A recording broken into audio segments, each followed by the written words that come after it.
El conveni que té l'Estat amb la Santa Seu estableix que estan exempts d'IBI tots els immobles de propietat de l'Església Catòlica destinats al culte,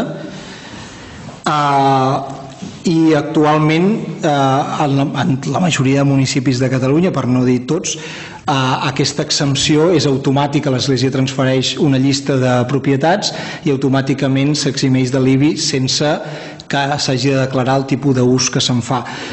No sabem si el cas de Sant Celoni cau en un costat o en un altre. Hi ha hagut municipis en què l'Església ha tingut propietats que no feia servir com a culte i quedaven exemptes d'IBI. Potser Sant Celoni no és el cas, però és un exercici de transparència, de la mateixa manera que una família nombrosa cada X anys, quan li vens el carnet de família nombrosa, ha d'anar a la hisenda local a declarar que continua sent una família nombrosa. Ens sembla ètic, ens sembla un mínim que l'Església Catòlica hagi de presentar un llistat de les seves propietats i declarar quin és l'ús que en fa de cadascuna d'aquestes propietats. No passa res, és una qüestió de transparència.